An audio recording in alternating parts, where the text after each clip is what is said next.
Hello everyone, my name is Ishita Mangal. I'm a fashion designer and a content creator.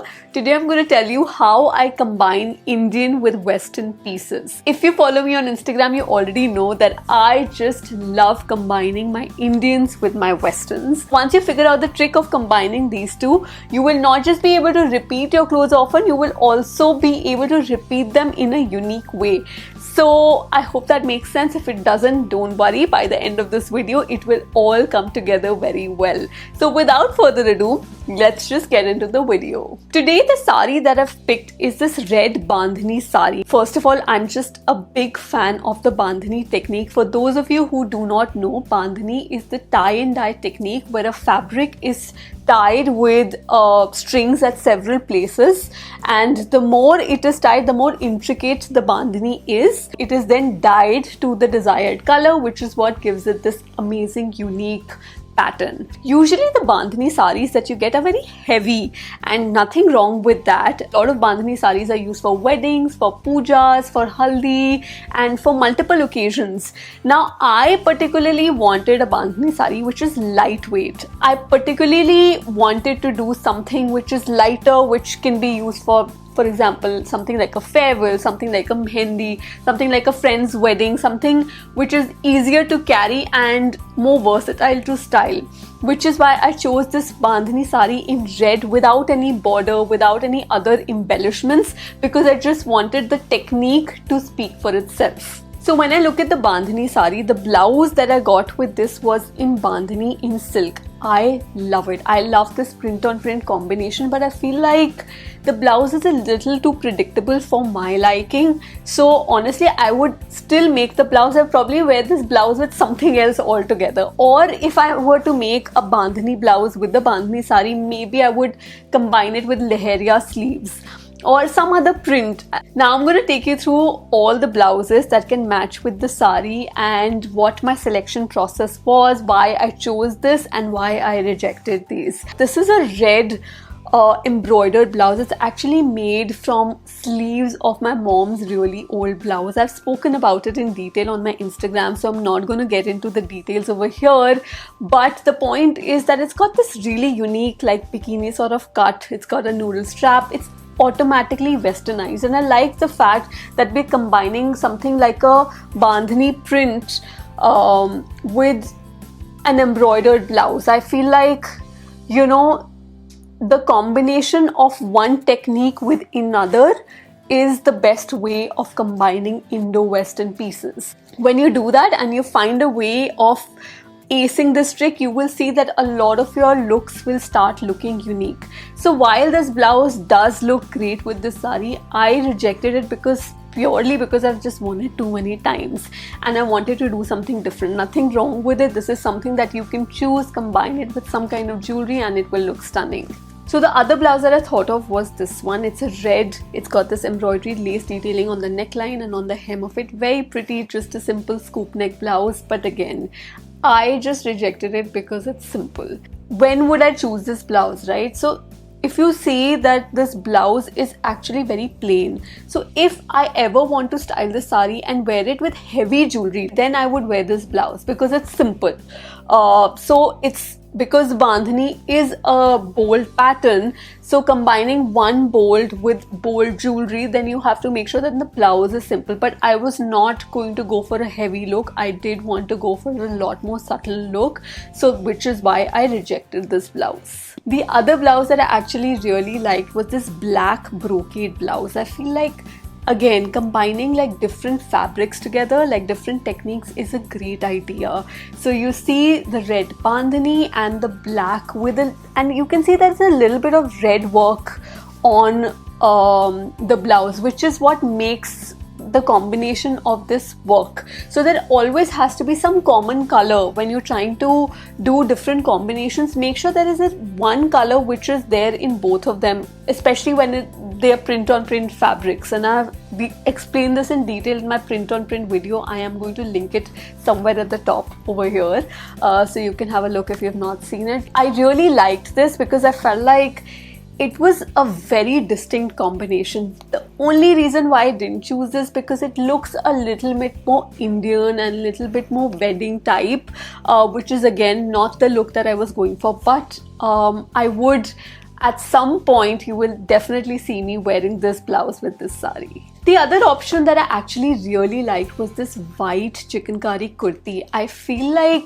combining a kurti with a saree is a brilliant idea, and of course you can only do that when the saree is light, because if it's heavy, it's anyway too bulky over here, bulky to carry. So I feel like you can only do that with lighter sarees, and this light saree with this kurta was a great combination, and honestly I'm dying to style it in this way. The only reason why I didn't use it because that's not the vibe that I was going for. I did want to go for a lot more Indo-Western sort of styling, but this actually looks pretty amazing, and I think like it's pretty wearable according to, especially for all body types and for all kinds of occasions. It's comfortable but yet chic. What do you think? Now the blouse that I actually went for was this crop top. If you see, this crop top is actually something that I made with fabric lying just somewhere in my factory when I had one. If you see the diagonal lines, you can see that they're not even equal. It's because it was just like waste fabric lying.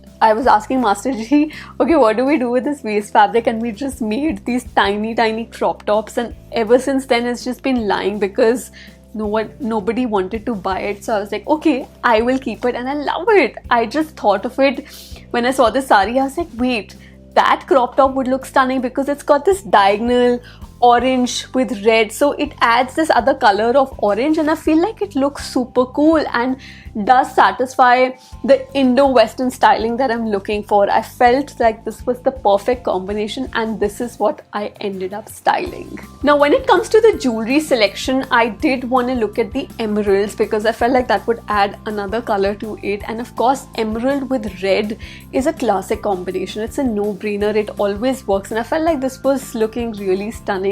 The only reason why I didn't go for it because I just felt like it was looking a bit more Indian, but I felt like it's looking actually really nice. The addition of the emerald, it's a no-brainer. When you look at this white waterfall pearl necklace, it's actually looking really stunning. I would have worn it, but I feel like I've worn this so many times that my audience has started commenting that Ishita, now it's time to buy a new necklace.